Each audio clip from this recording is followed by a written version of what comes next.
Il existe une plante qui détruit la notion de famine. Elle produit des aliments 12 mois par an. Racines, canals, pollen, graines. Chaque partie est comestible. Elle pousse dans tous les climats où l'eau touche la terre. Elle produit 10 fois plus d'amidon que les pommes de terre par hectare. Et cela se fait sans une seule goutte d'engrais, sans labour et sans plantation. Pendant 30 000 ans, ce fut le magasin d'alimentation de l'humanité. Ensuite, nous avons vidé le supermarché. Nous avons remplacé un système pérenne d'abondance par des exploitations agricoles annuelles qui empoisonnent notre eau. Et nous avons qualifié de mauvaise herbe la plante la plus utile de l'histoire. Voici l'histoire du supermarché du Marais que nous avons jeté aux oubliettes juste avant d'en avoir le plus besoin. Les archives débutent il y a 30 000 ans, sur les rives du fleuve Yangtze, en Chine. Un site archéologique datant de l'époque paléolithique. Des chercheurs analysant des outils anciens ont découvert quelque chose qui n'aurait pas dû s'y trouver. Grains d'amidon. Non pas à partir de blé, ni de riz, mais à partir des racines d'une plante sauvage des zones humides. Ils ont trouvé des résidus humains, prouvant que bien avant l'invention de l'agriculture, avant même que quiconque pense à labourer un champ, les gens transformaient cette plante en farine. Passons maintenant à un site en Italie vieux de 30 000 ans. Meule recouverte du même résidu. Ce n'était pas un aliment de secours. C'était un aliment de base dans un monde où survivre signifiait savoir quoi récolter en premier. Nos ancêtres ont fait ce choix non par sentimentalisme, mais par instinct de survie. Voici la quenouille. Scientifiquement connue sous le nom de Tuifa latapogia, elle a été conçue par l'évolution dans un seul but, se nourrir en continu. La plupart des cultures ne donnent qu'une seule récolte par an. La quenouille vous en donne 4. Au début du printemps, les jeunes pousses émergent de la boue. On enlève les feuilles extérieures pour révéler un cœur blanc et croquant. Ça a le goût du concombre. Lorsque les Européens l'ont goûté pour la première fois en Russie, ils l'ont appelé asperge cosaque. C'était un mets délicat qui sauvait des milliers de personnes du scorbut après de longs hivers. Au début de l'été, les inflorescences vertes apparaissent. Avant la pollinisation, on les récolte et on les fait bouillir. Leur goût rappelle celui du maïs en épi, mais avec une riche saveur terreuse. Au milieu de l'été, les fleurs mâles libèrent leur pollen. Ce n'est pas de la poussière, c'est de l'or.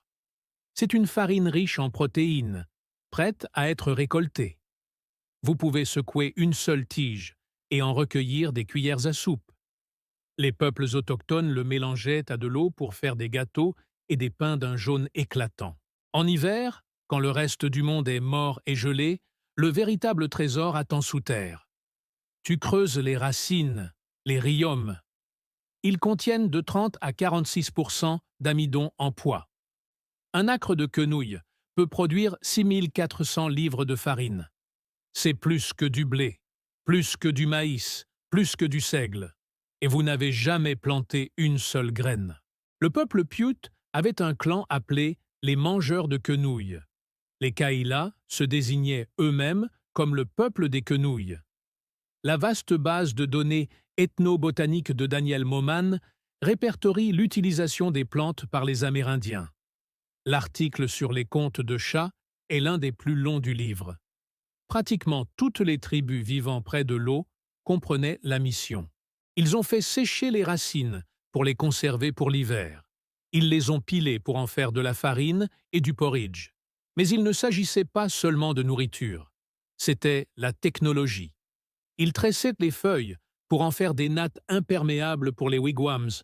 Ils ont tressé les fibres pour en faire des cordages plus résistants que le chanvre. Ils utilisaient le duvet des capitules pour isoler les mocassins du froid glacial et pour garnir les couches des nourrissons. La gelée présente entre les jeunes feuilles est un puissant antiseptique et anesthésiant utilisé pour traiter les plaies et les maux de dents. Une seule plante fournissait nourriture, médicaments, abris et vêtements. Un peuplement naturel peut compter jusqu'à 86 000 tiges par acre. Un seul système racinaire peut s'étendre sur une superficie de 3 acres. Ce n'était pas une mauvaise herbe, c'était de l'infrastructure, et cela ne nécessitait rien. Pendant 30 000 ans, telle fut la définition de la richesse. Alors, comment un système alimentaire aussi abondant a-t-il pu disparaître?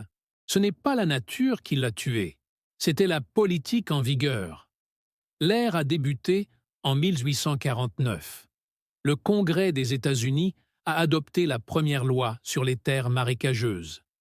Elle a cédé des millions d'hectares de zones humides fédérales aux États, à une seule condition: égouttez-les. La théorie économique dominante du XIXe siècle était simple. L'eau stagnante sur la terre ferme est un gaspillage. Un dictionnaire géologique de 1822 définissait un marais comme une parcelle de terre au sol humide et boueux. Ces terres sont improductives, voire nuisibles, tant qu'elles ne sont pas drainées. Nuisance, c'est le mot qu'ils utilisaient pour désigner l'écosystème qui nourrissait le continent. En 1850, la loi fut étendue. Arkansas, Alabama, Californie, Floride, Illinois, Indiana, Iowa, Michigan, Missouri, Ohio, Wisconsin. 50 millions d'acres ont été transférés avec pour mandat de détruire l'hydrologie. Le gouvernement a publié des guides expliquant comment procéder.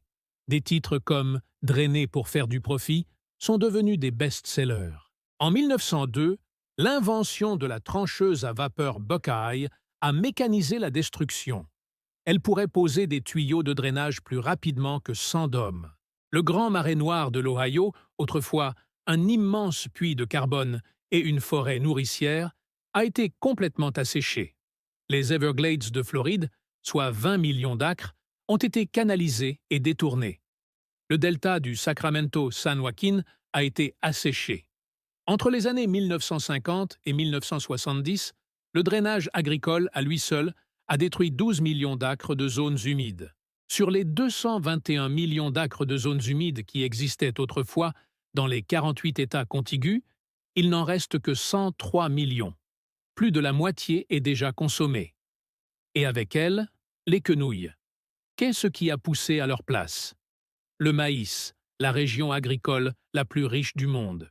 Nous avons troqué un système alimentaire pérenne et autosuffisant contre des cultures annuelles qui nécessitent des milliards de dollars en engrais, pesticides et carburant diesel. Mais les zones humides n'ont pas seulement été asséchées pour créer des terres agricoles. Elles étaient épuisées car les quenouilles présentaient un défaut fatal. Ils étaient incontrôlables. Vous ne pouvez pas vendre des graines de quenouilles à quelqu'un. Chaque année, elles se replantent d'elles-mêmes. On ne peut pas breveter une plante qui s'étend sur 3 acres à partir d'une seule racine. On ne peut pas taxer quelqu'un pour être entré dans un marais et y avoir ramassé du pollen. Un système alimentaire pérenne qui se régénère de lui-même représente une menace pour une économie fondée sur la rareté. Les zones humides furent donc asséchées, les quenouilles éradiquées, et ce savoir fut qualifié de primitif. Mais le savoir est plus difficile à tuer que les plantes, et la nature a sa façon d'offrir des solutions aux problèmes que nous créons. Les recherches modernes sur les quenouilles ont débuté dans les années 1980, non pas pour l'alimentation, mais pour l'énergie. Des scientifiques du Minnesota ont découvert que les quenouilles produisent 22 tonnes de biomasse par acre. C'est une quantité d'énergie stupéfiante. Les chercheurs ont ensuite découvert quelque chose d'encore plus important. Les massettes sont les reins de la terre. Ils absorbent l'azote et le phosphore présents dans les eaux polluées. Les engrais que nous épandons sur nos champs de maïs ruissellent dans l'eau, provoquant la prolifération d'algues toxiques. Planter des quenouilles permet d'absorber cette pollution. La récolte de 250 acres de quenouilles permet d'éliminer 5 tonnes de phosphore de l'écosystème. Lorsqu'on brûle cette biomasse comme combustible, les cendres restantes constituent un engrais pur, le phosphore étant capturé et prêt à être réutilisé dans les champs. Il s'agit d'une boucle fermée. L'Institut international pour le développement durable du Manitoba récolte commercialement des quenouilles depuis 2012. Il récolte de 15 à 20 tonnes par acre. Chaque tonne séquestre plus d'1 tonne de dioxyde de carbone. Et comme les quenouilles sont des plantes vivaces, on les récolte comme une pelouse. Vous les coupez et elles repoussent l'année suivante. Pas de labour, pas de plantation, pas d'érosion. Comparez cela au maïs. Plantations annuelles, sols labourés, couches arables érodées, eau polluée. Les massettes purifiant l'eau, enrichissent le sol, séquestrent le carbone et produisent de la nourriture pendant 12 mois de l'année. Mais presque personne ne le sait. Nous les appelons toujours mauvaises herbes. Les propriétaires fonciers d'Amérique du Nord dépensent chaque année des millions de dollars en pulvérisant des herbicides pour détruire la plante alimentaire la plus productive du continent. Nous empoisonnons la solution pour protéger le problème. L'histoire de la quenouille n'est pas celle d'une redécouverte. Il s'agit de reconnaissance. Ce savoir n'a jamais été perdu, il a seulement été ignoré.